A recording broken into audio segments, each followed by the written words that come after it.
Stage Pass, Institute of Gaming. For more details, contact 7093965965. అందరికి coffee tiffin అవి అందేలేదు చూడు.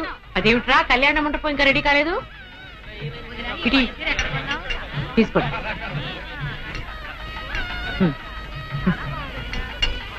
ఎంతైనా జానకమ్మే దగ్గరుండి అన్ని పనులు స్వయంగా చూసుకుంటది.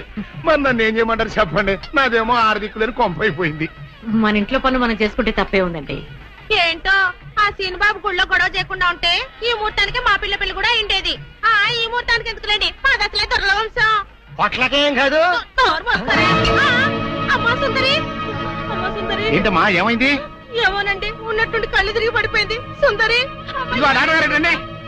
రండి, పాపం ఉన్నట్టుండి పిల్ల కింద పడిపోయిందండి. ఏం చూడండి.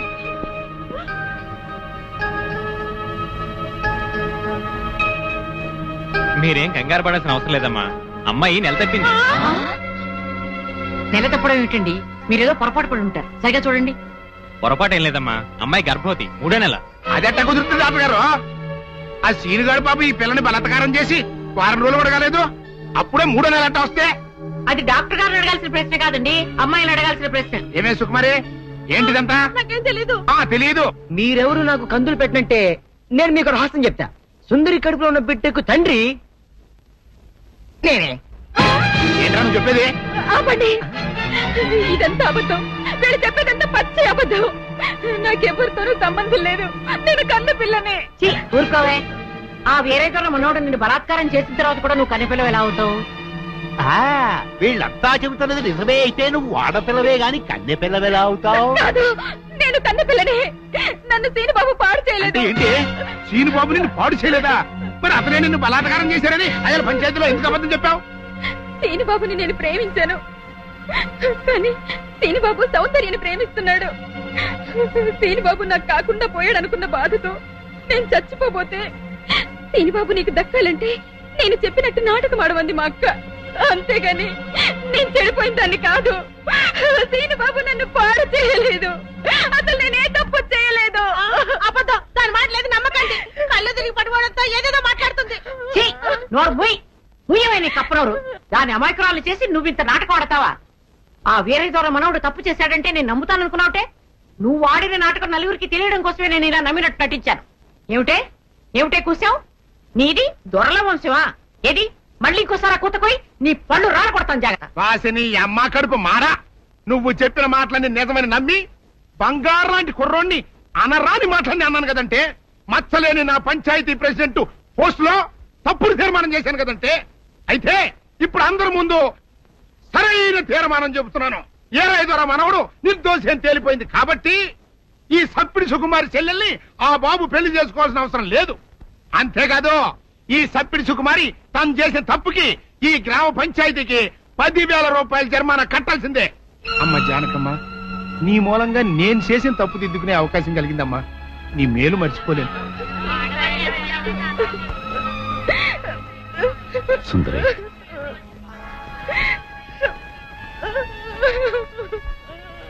నిజమేంటో అందరికీ తెలిసిపోయింది.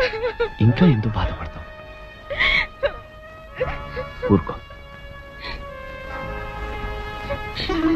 సౌందర్య, నేను విన్నదంతా నిజమేనా? అవునమ్మా, అది చెబుదామని వచ్చాను.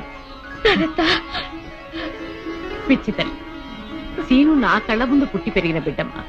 అతను ఎలాంటి వాడో నాకు బాగా తెలుసు. అందుకే నువ్వు సీనుని ప్రేమిస్తున్నావంటే నేనెంతో సంతోషించాను, ప్రోత్సహించాను కూడా. సీను నిర్దోషిని రుజువయ్యే వరకు అతని ఊళ్ళో ఉండకూడదు. ఉంటే సుందరికి సీనుకి పెళ్లి జరిగిపోతుంది. అలా జరగకుండా ఉండాలని సీను నీ ఊరి నుంచి బహిష్కరించేలా చేశాను. పాపిష్టిదాన్ని, నా సీనుని ఎంతో బాధ పెట్టాను. ఇప్పుడు ఎక్కడున్నాడో, ఏమైపోయాడో ఎలాగైనా వెతికి పట్టుకుంటాను. ఎక్కడని వెతుకుతావు? అవును, ఎక్కడని వెతుకుతాను? పిచ్చి పిల్ల, నువ్వెక్కడా వెతకనవసరం లేదు. నేనే సీనుని రప్పించాను. నిజంగానే నానత్త? మోహన్ చూడరా. సీను, సీను,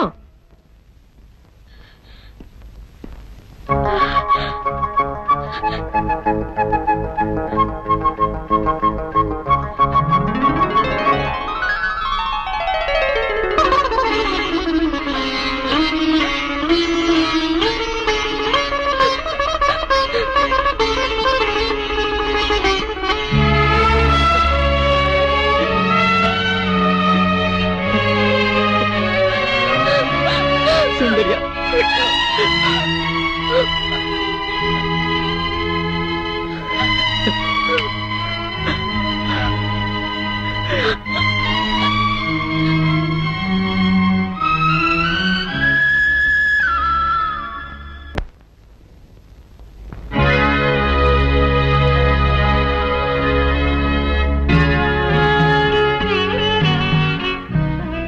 జానకి చచ్చా ఏమిటో ఇది?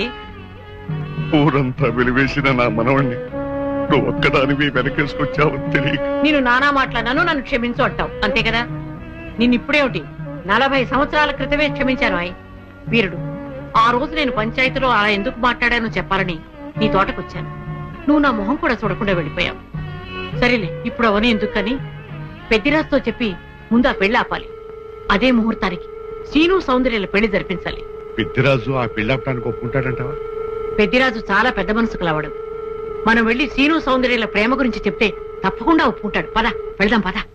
అవునమ్మా, నాది పెద్ద మనసే, నేను కాదన్ను. నేను అతి మంచోండి, అది కాదన్ను. అట్టా అని చెప్పి నా కొడుకు పెళ్లి పేట్ల మీదే ఆపు చేసేంత పెద్ద మనసు నాకు లేదమ్మా.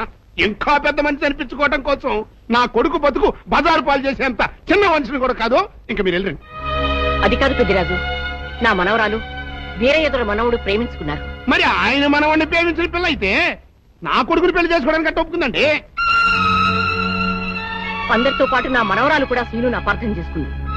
తన ప్రేమ విఫలమైందన్న ఉక్రోషంతోనే మీ అబ్బాయితో పెళ్లి కొప్పుకుంది. శ్రీను నిరపరాధిని నిరూపించడం కోసమే నేను కూడా ఇంతవరకు ఆగవలసి వచ్చింది. అంటే మీ పిల్లల ప్రేమ కోసం నా బతుకుని భాగంగా పెడతారన్నమాట. ఏమా, పిల్లని అడిగాం, మీరు సరేనన్నారు, శుభలాకి అత్యించాం. ఇప్పుడు వాళ్ళందరూ పెళ్లికి వచ్చారు. ఇప్పుడు పెళ్లి ఆపు చేయమంటే నా పరువు ఏమవుద్దో ఒక్కసారి ఆలోచించవా? నిజమే పెద్దరాజు, ఆ మాట నిజమే. కానీ ఈ పెళ్లి జరగకపోతే ఆ పసిపిల్లలిద్దరూ బతకరు. ఈ పెళ్లి జరగకపోతే నా కొడుకు బతకడండి. అవును, నేను దక్కను కాక దక్కను, ముందు నేనే చచ్చిపోతా. ఎన్నారుగా మీ మనవడ కోసం నా కొడుకుని చంపుకోమంటారా? పెద్దరాజు గారు, నా కూతురు పెళ్లి విషయంలో వాళ్ళకి ఎలాంటి సంబంధం లేదు. మా అమ్మాయికి మీ అబ్బాయికి పెళ్లి జరిగి తిరుగుతుంది. తాతబ్బాయి, అత్తయ్య, దయచేసి నా కూతురు జీవితాన్ని నీ జీవితంలో చెయ్యి. పెద్దరాజు గారు, వీళ్ళు ఎంతకైనా తెగించరు. అందుకే పెళ్లి తర్వాత చేసే అప్పగింతల కార్యక్రమం ఇప్పుడే చేస్తున్నాను. నా కూతుర్ని మీకు అప్పచెప్తున్నాను. పెళ్లి చేసుకోను. ఆ మొక్క చెప్పాల్సింది ఇప్పుడు కాదు, కోళ్ళ. అమ్మాయి లోపల తీసుకెళ్లి అలంకారం చేయించు. ఎల్లో చూసారుగా, పెళ్లి కూతురు తండ్రి కూడా పెళ్లికి ఒప్పుకున్నాడు.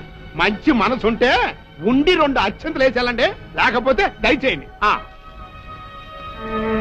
చేద్దామంట సౌందర్యని పెద్దిరాజు నుంచి బయటికి తీసుకొస్తాం. ఎవరో వస్తారో చూస్తాం. అంటే నువ్వెక్కడ దొరికావయ్యా? సీక్రెట్ గా ప్లాన్ చేస్తుంటే ఊరంతా వినిపించేట అరుస్తా. దానికి నువ్వు ఎందుకు మావా? మేమున్నాం. పదండ్రా.